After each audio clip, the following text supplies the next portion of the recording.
사건 개요를 조금 가물가물하신 분들도 있을 거예요. 사건이 조금 구조가 복잡하기도 하고 해서 그래서 제가 한번 설명을 드려볼게요.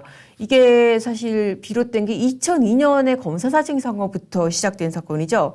왜 그 검사 사칭 사건에서 KBS 최철호 PD가 분당 파크뷰 사건 취재하면서 전화 걸어서 성남지청 검사입니다 그랬죠. 그때 옆에서 사칭할 검사 이름 일러주고 질문 내용 알려주고 그런 사람이 누구였어요? 이재명 당시 변호사. 그래서 두 사람이 다 기소돼서 유죄 확정 판결이 났습니다. 이재명 대표는 당시에 벌금 150만 원 확정 판결이 났죠. 검사 사칭했다는 혐의로. 그런데 이거 2018년도에 다시 공직선거법 위반으로 불거졌잖아요. 그때 경기지사 나왔을 때 상대 후보가 물어보니까 뭐라 했어요? 내가 사칭 안 했는데 옆에 있다가 누명 썼다 그랬잖아요. 거짓말 아니에요? 그래서 거짓말했다라는 혐의로 기소가 됐습니다. 그 사건에서 당시에 성남시장 비서였던 김진성 씨한테 위증을 교사했다는 거잖아요. 그 위증의 내용이 뭐냐면은 KBS하고 김병량 시장하고 짜고 이재명을 주범으로 몰기 위해서 합의했다. 최초로만 고소 취소하기로 합의했다. 그래서 그 결과 이재명이 검사 사칭 코칭하고 뭐 여기 오케이 사인도 하고 그렇게 했다라는 뭐 허위 진술이 나왔다. 그런 식으로 김진성 씨한테 위증을 교사를 한 겁니다. 자, 근데 이거 어때요? 김진성 씨 알지도 못하는 상황이었죠? 알지도 못하는 내용을 증언해달라고 부탁했기 때문에 위증 교사가 된 겁니다. 자, 이렇게 보면 어때요? 결국 이 사건 검사 사칭이 공직선거법 위반을 낳고 공직선거법 위반이 위증교사까지 이어진 사건이 사건을 낳은 구조라고 제가 여러분 말씀드렸잖아요. 더군다나 왜 그렇게 됐어요? 거짓말을 감추기 위해서 더 큰 거짓말을 하고 또 다른 거짓말을 하고 이건 이른바 거짓말의 스노우볼, 눈덩이 있잖아요. 처음에 이렇게 시작된 거짓말이 점점 굴러가면서 비탈을 굴러가면서 눈덩이처럼 커지는 그런 사건 구조가 된 겁니다. 그래서 일단 왜 지난번에 공직선거법에서 한번 의원직 상실형으로 한 대 맞았지만 이번에 더 센 펀치가 기다리게 된 겁니다. 자, 이 사건 이거 지금 왜 이렇게 유죄 중형을 장담을 하냐? 첫 번째, 증거관계가 너무 확실하다는 거예요. 자, 김진성 씨가 위증을 했죠? 김진성 씨가 자백을 했습니다. 이재명이 아니었으면은 이재명의 교사가 아니었으면은 나는 위증할 일이 없었다라고 했죠. 그리고 무엇보다 확실한 증거가 있습니다. 바로 녹취록입니다. 자, 녹취록 이거 한번 듣고 가실게요. 녹취록 내용이 지금 뭐 여러 군데에서 이제 선거 앞두고 찾아보신 분들 많겠지만은 자, 이 내용만 조금 초반에 들어보셔도 야, 이런 증거가 있는데 뭘 부인을 하고 재판을 해? 그런 생각 드실 내용 많을 거예요. 자, 녹취록 한번 재생 좀 해주시겠어요? 그래서 혹시 내가 그 대표한테 도움을 좀 받을 수 있을까 싶어서. 재판 얘기는 아니고 그냥 이제 어차피 세월도 다 지나버렸고, 뭐 시장님은 돌아가셨고. 그러니까 당시엔 정치적으로 김 비서관이 어쨌든 뭐 수행 비서도 사실 핵심이었으니까 그냥 있는 대로 진짜 뭐 세월도 지나버렸고. 그래서 KBS 측하고 그 당시에 KBS 측하고도 얘기하고 PD 측하고도 얘기하고 해서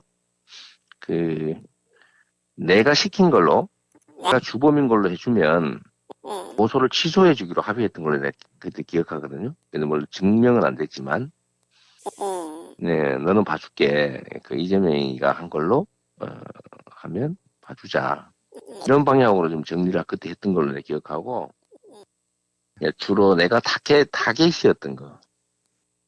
그냥 있는 대로 막 어차피 세월은 다 지났잖아요. 너무 오래됐으면 기억도 뭐 사실 크게 기억도 잘 안 납니다. 사실 안 나는데. 아무튼 그 필요하신 부분 그러니까. 자, 어떻습니까? 이 부분만 들어봐도 지금 뭐 1분 남짓인데 위증교사 그야말로 빼박 아닙니까? 아니, 지금 그 증언해달라는 내용이 어떤 거예요? KBS하고 성남시장하고 최철호에 대해서만 고소 취소하고 자기에 대해서 자기를 범인으로 몰기 위해서 그렇게 고소 취소를 합의를 했다. 그런 내용을 증언해달라고 부탁을 하는 거잖아요. 중요한 내용 나왔습니다. 김진성 씨 뭐라고 답했어요? 오래돼서 기억도 안 난다고 그랬죠. 자, 위증죄가 어떻게 성립하는지 다시 정리를 해드릴게요. 위증죄라는 거는 선서한 증인이 기억에 반하는 증언을 하면은 성립을 합니다.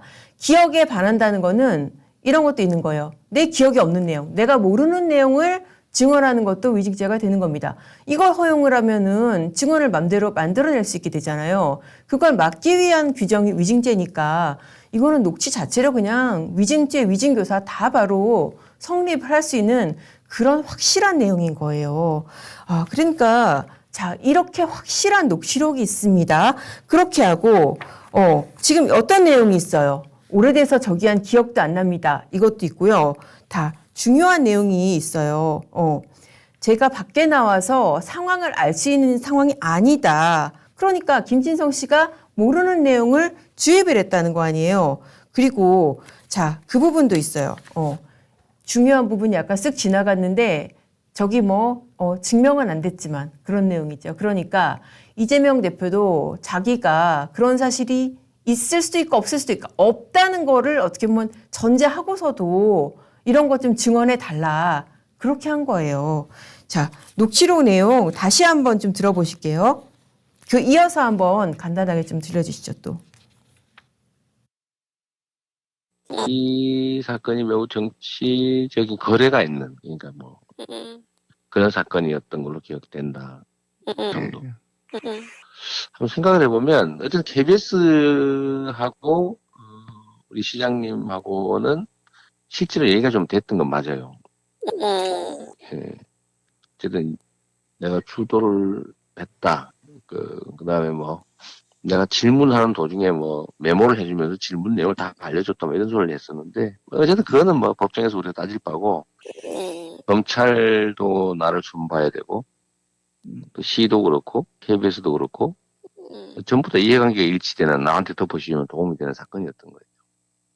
그런 얘기들을 좀 기억을 좀 되살려서 혹시 기회 되면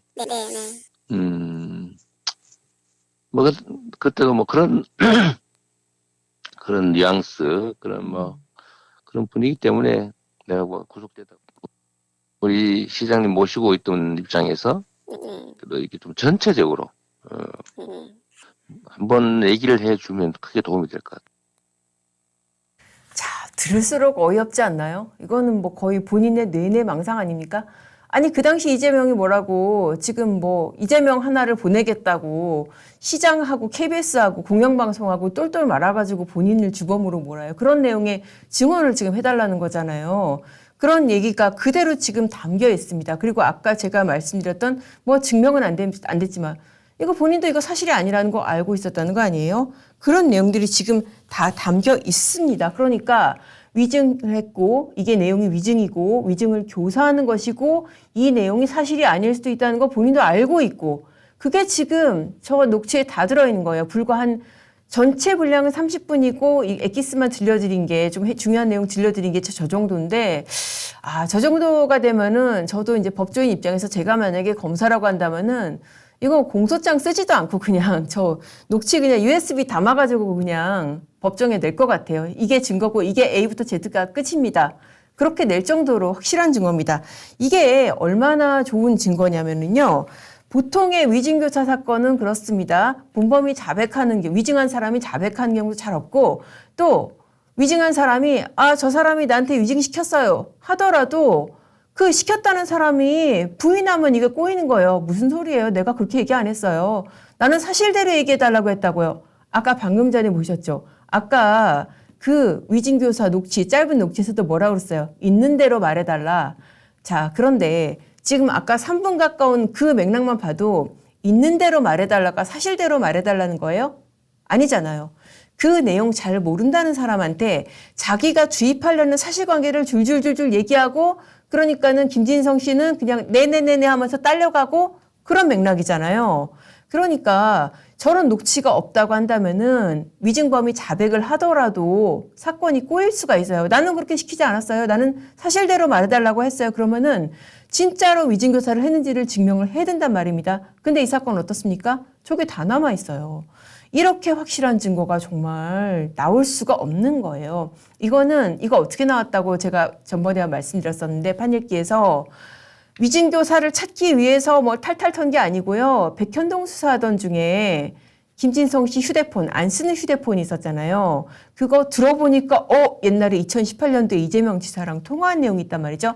그래서 검찰이 이거 가져가도 됩니까? 그러니까 김진성 씨가 네, 가져가세요. 라고 해서 확보된 내용이었어요. 이거는 정말 어떻게 보면은 운명 같은 그런 장면이 아닐까. 이렇게 해서 위증교사가 포착이 돼서 또 하나의 의원직 상실 내지는 진짜 법정 구속 계기까지 갈 수 있는 그런 사건이 시작이 된 겁니다.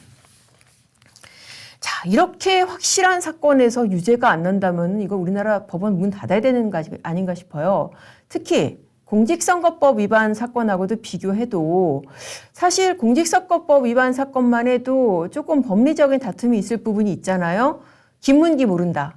사람을 알고 모르고를 가지고 뭐 어떻게 이걸 처벌을 하겠어? 그런 의문이 있었단 말이죠. 물론 제가 이제 최근에 칼럼도 썼는데 그게 메인은 아니고 실제 판결문을 보면은 백현동 국토부 협박 그게 절반 넘어요. 그래서 그 부분이 훨씬 더 재판부가 중요하게 본 건 맞는데 일단은 대중들한테 각인된 김문기 모른다. 이 부분은 정말 김문기 씨를 알았더라도 알고 모르고의 문제로 공직선거법상 허위사실 공표라고 할 수 있느냐.